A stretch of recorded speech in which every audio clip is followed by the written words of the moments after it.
This is a conversation with Dirk Marivoet. Hi, Dirk. Hi, Serge. So while you have a lot of influences in your work, probably the most important one has been postural integration. Yeah, that's indeed where my more holistic approach got root and body. I had been tempting to bring body and mind together because I'm a psychomotor therapist, which is a discipline in academic circles here in Belgium. But in academic circles, the split between the body and the mind, or the psyche and the motor, or all these, dualities, wasn't brought together satisfactorily for me. Mm-hmm. So when discovering postural integration in the early 1980s, that material and work coming from America, that was the gold mine for us Europeans back then. That gave me and so many other people access to a truly holistic approach, where you can work simultaneously with the body, and then you have a way to deal with emotions, to work through the emotions, to see what's, in the mind, what the thoughts are, and where does the person go, and just to be able to see so much to read, to learn in the body. Mm-hmm. Mm-hmm. That was right away a kind of a passion I developed for postural integration, and then from that I simply explored a few other things. But it's still my first love, I would say. Mm-hmm. And maybe it makes sense to talk a little bit to say it's postural integration, not structural integration. Yes. Well, already in the name, postural integration. Posture is about your physical posture, it's your structure also, but it's also about your attitudes, it's about your way of life, it's about how you are, in this horizontal and vertical dimensions in life. And so that brings the whole person into the field. And from, of course, Jack Painter, who developed postural integration. He was strongly influenced by Wilhelm Reich, and so this whole idea that emotional blockages are in the body, this brings the whole idea of posture into aliveness. Mm-hmm, mm-hmm. So you pointed out, we talk about posture in a way in two different meanings. One is the physical posture of the body, the way the body holds itself, and another is, in a way, the attitude that we have toward the world. Yes, exactly. And so we have to deal then in this method with the structural part also, how we deal with gravities, like the structure integration people are doing. And we have many techniques, because Jack Painter was himself Rolf by Ida Rolf and had been in Rolf classes a lot. So we are doing kind of that work, but his system is a new synthesis, bringing in Gestalt work, is bringing in Reichian energetic work, is bringing in 5 elements or Oriental medicinal work, movement awareness into one concept, into one paradigm system. Mm-hmm, mm-hmm. So, understanding, of course, the absurdity of trying to find one case that shows all the aspects of how the approach works, is there a way to talk maybe about an example of, say, how it might work out in a session or in a therapy? Yeah.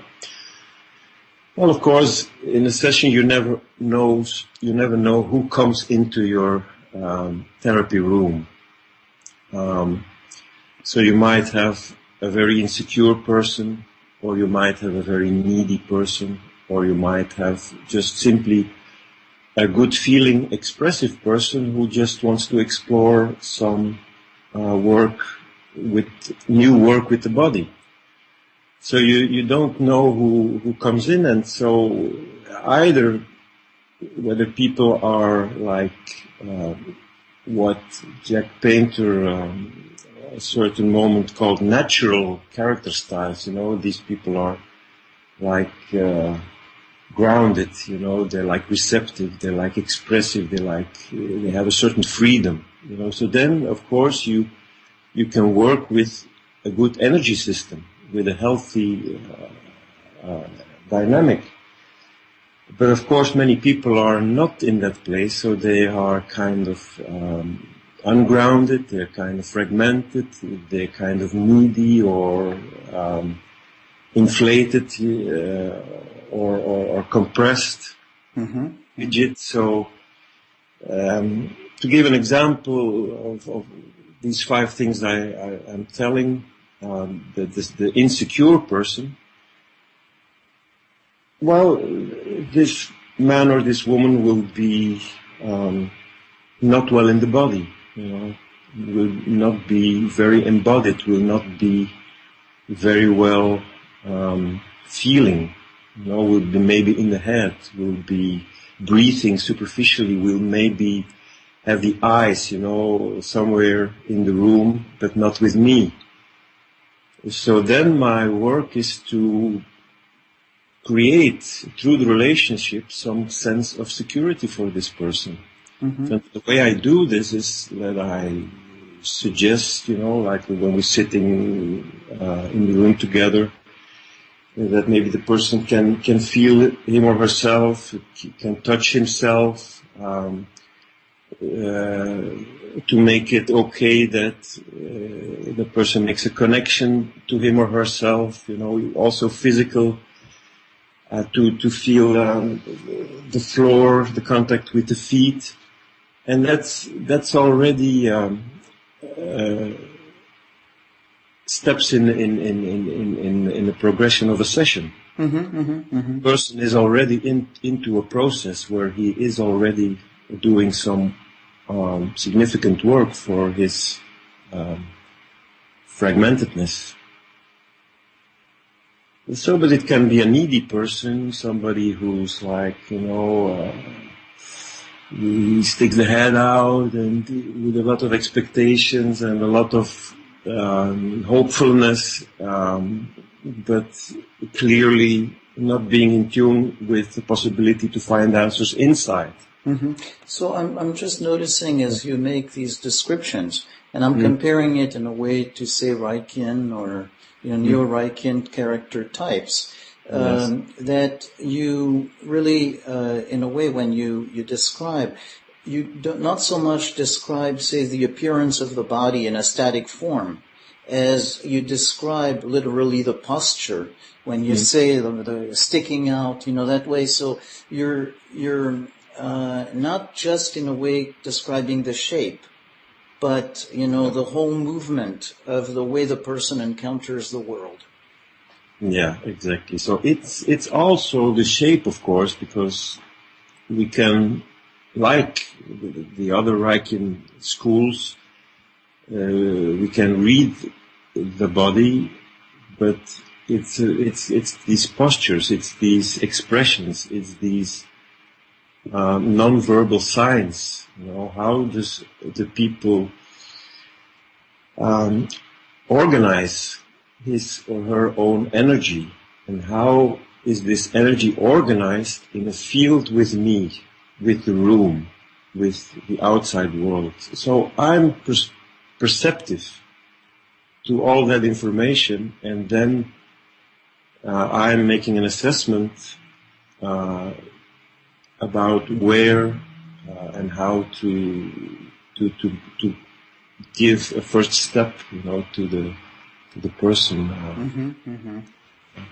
so that it's relevant, that it's helpful, to go somewhere. Yeah, and so these postures, do you have in postural integration the same typology, say, as Reichian types, or is it a different typology, or is it something that's more flexible?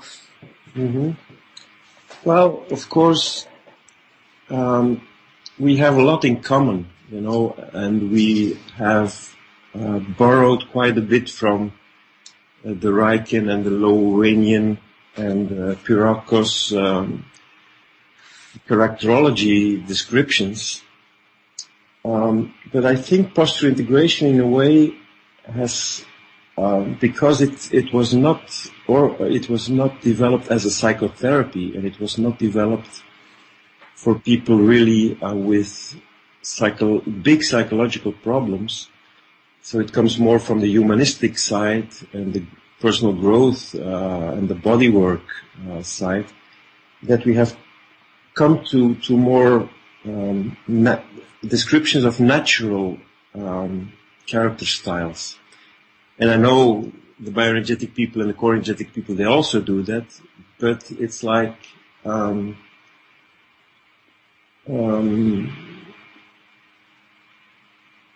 it's like it lowers the barrier between the client and the therapist. Because when I'm, as a therapist, in a natural state, and I sense the other person, and I try to sense the natural traits, like, is this person grounded, is he receptive, is he expressive, passionate, creative, joyful,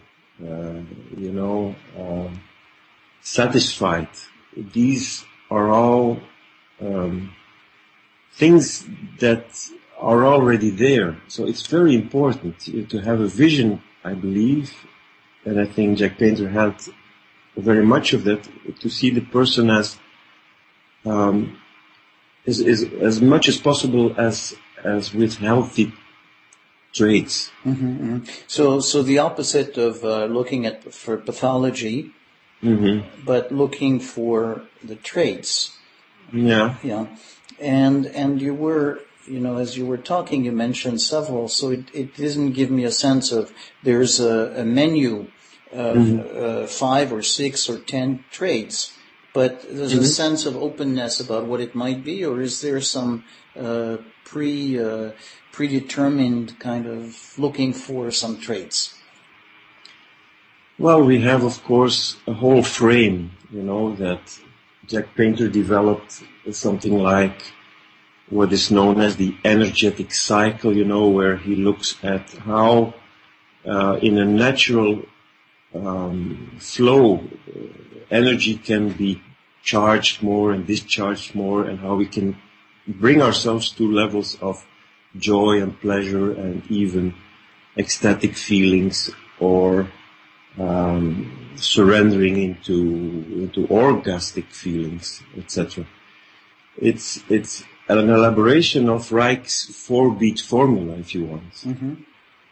So there is a map, that is written down and that is publicized, and which is one of our backbones to work with. And then, of course, there is the whole knowledge about the relationship that we have built, and the knowledge about the connection between the fascia, the myofascia, is the tissue that envelopes the muscles, and the Rolfers also work on that level. How it connects with, for instance, the fragmented dynamic, or with the needy person. How does the fascia look in the compressed person? The denseness of it, and we look at it in a quite specialized way, in layers of fascia. How it can be hard on the outside. A person, when you touch the person, it can feel hard on the outside, but then more soft on the inside. There's like the core and the sleeve are not together in the person. Or it may be the other way around. So Jack Painter also developed a whole, let's say, new characterology and it's has similarities with the Reichian or the Lowenian character types, or the Kellerman types, or he puts it all in a chart in his book. But it's more about the touch, the tissue. And I think that is the part that postural integration is bringing to the world, a lot of knowledge there. Yeah. How does the tissue feel, and how can you work with the tissue, and what are the criteria when you get from, in the tissue, in the sense of the tissue, from a fragmented state to a grounded state? When you evolve from a neediness to simply being able to receive, to let it in. How does it feel in the tissue? How does it appear not only in the posture, but in the whole appearance of the skin and the fascia? Mm-hmm. Whole glow of the person. So, the key part in a way that is difference between other methods is that this involves touch. Yes. And with the touch, there is that awareness of the practitioner, of the fascia and the tissue. So it's not just in terms of appearance, but, the touching of it. Exactly. The touching gives us so much more additional information than our eyes can tell, or our ears can hear, or even our somatic, transference, counter-transference can learn us. The touching really, if you learn how to do it, and of course it needs practice and training, then there's a whole new field. And I think in traditional body psychotherapy, there are not so many schools who really have that as a specialty. It's a very powerful additional tool. And also in the effect that we have on touching the body, like really being able to transform the tissue with the help of the client and his energy and his consciousness to make it more soft, when it's hard on the outside, to make it more soft. When it's in a blocked state, like when the person is holding on, I'm not letting go of this rigidity in my back, then when that starts to go with the help of the breathing that we do, with the help of the physical work, touching the body. That's really where the change lasts. If it's in the tissue, the change really is in the tissue, then it lasts. So at the beginning, when we were talking about what's a session like, you mentioned something, and you were talking about, say, an insecure person and helping the person ground and, feel safer. So at that moment, there's still no touching because you have to establish rapport, you have to establish safety. So let's talk a little bit about what happens in the work when the work involves touching and some of the sense of what the work is about. Yeah, you say that so well. That, like any other therapy, we need to have this rapport, and we need to have the security, and we need to have the permission of the client to be able to work with nudity and with touch. So when we have come to that point of working with touch, the first thing we do is learn the client work with the touch. Learn the client, for instance, how do you find security in yourself? Through self-touch. So use self-touch. Or some people, they're touching themselves and they're not aware of the fact that they're touching themselves. So bringing awareness to the self-touch of the person is an entrance to the touch of the therapist, like that I say now, how would it be for you that I now put my hand there where you have your hand, and then what is the message there? What is my hand bringing now as a message to you? So that's a start of a way to work with the touch, and then also to bring in the emotional contents. What does it mean, the meaning of the touch?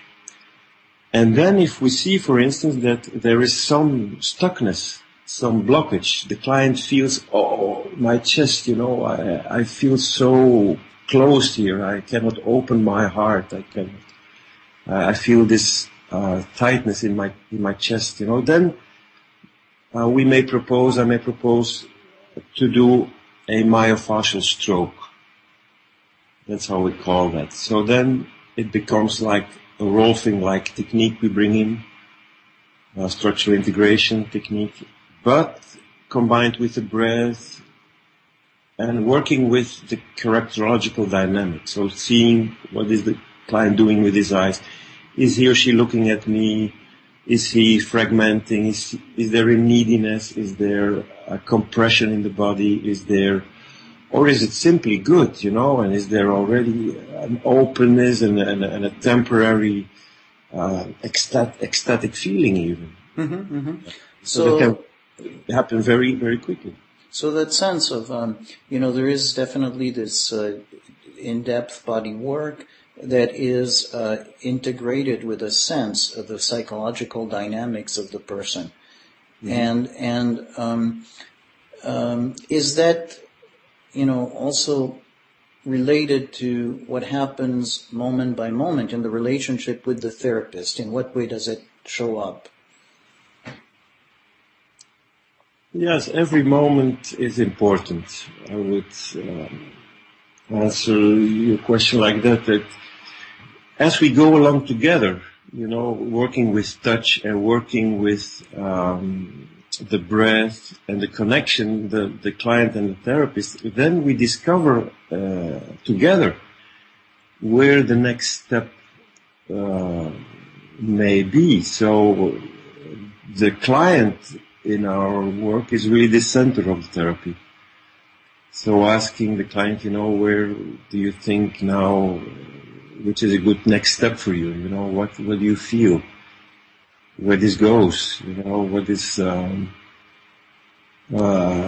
happening in your body that wants to open up, or what is happening in your body simply? Is there a tightness? Is there a contraction somewhere? And what do you do with it? So it's following the process, and in that way, it's not like the therapist knows. Mm-hmm, mm-hmm. Myron Sheriff once, he was looking at a demonstration of Jack Painter. I think it was somewhere in Spain in a congress, and he described Jack's work as a whodunit. It's a whodunit. So exploring little by little, and where is it connected to? It can come to mommy and daddy, and it can come to the story, and then in the end we both know what it's about. And of course, with a lot of theory, many times I know in advance a little bit, where things are held, or what the story is. But I prefer not to know, I prefer to be like a little bit innocent, just explore, we'll explore together. And, we see where we get stuck, or you get stuck, or I get stuck. Yeah. It's also a very nice moment to reveal myself, now I feel stuck. It's a very helpful moment for the client as well. Yeah.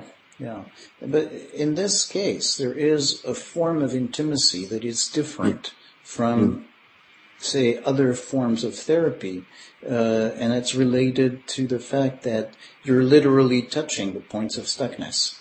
It's not just an abstract concept. It's not, there's not the distance of the two chairs being far apart, but you're literally touching the stuckness in the tissue at the same time as the emotion is intense. Yes. You say that so well. Thank you. It really changes the whole approach to therapy for me, because when I'm not working in a touch modality, when I'm doing my other work like psychomotor therapy, I have some sessions it's not with touching. But then, when I observe myself, I get into frames sometimes, I get into knowledge, I get into my head. And then that's my countertransference in a way. And that happens in another way. I don't say it doesn't happen, but it happens in another way. It's another process when I'm working with touch. There's a lot of intimacy there. And there's a lot of exchange possible, and a lot of responsibility that can stay with the client. I don't have to know. The client really is feeling a lot there, and he or she has so much information now that I can imagine, because I've had so many sessions myself, but that's really where I want to have the center of the therapy. It's in the client a lot. Mm-hmm, mm-hmm.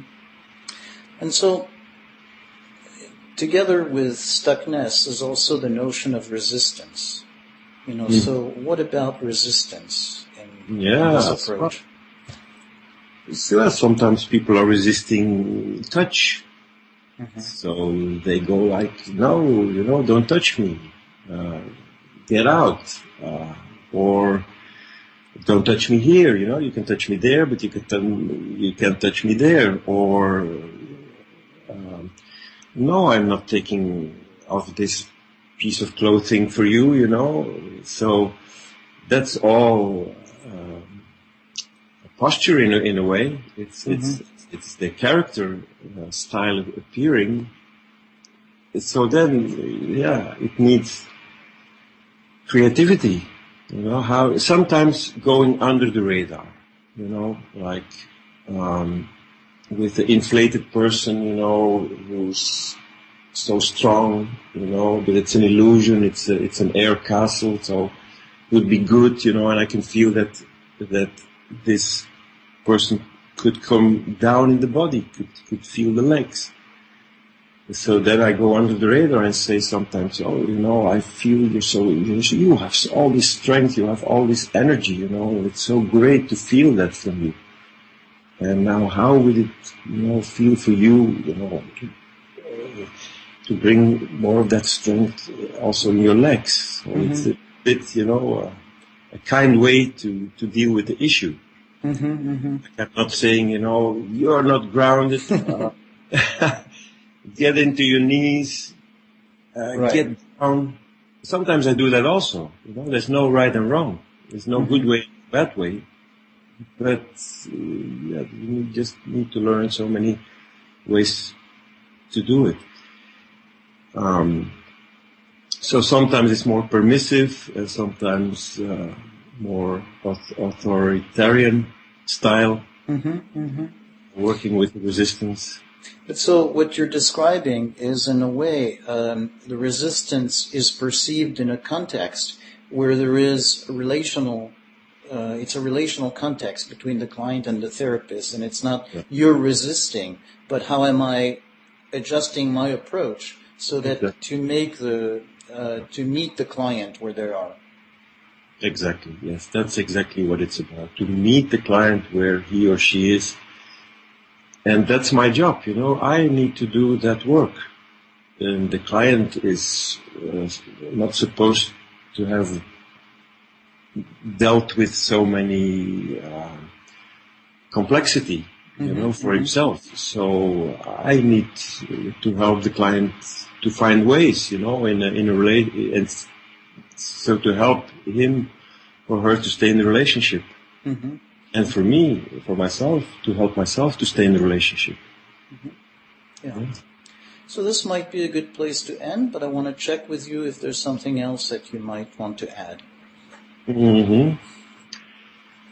Well, maybe, posture integration is of course, the main method that Jack developed, but in in his lifetime, he also developed energetic integration, which is a work that is not focused on the myofascia so much, but more on the energetic cycle. So, and there are separate trainings in this, so people can learn posture integration where they can learn all the myofascial work. It's like the 10 rolfing sessions, but we have 12 because we do some extra work with the relationship with the outside world, and so bringing in more the horizontal, the relational into the scheme.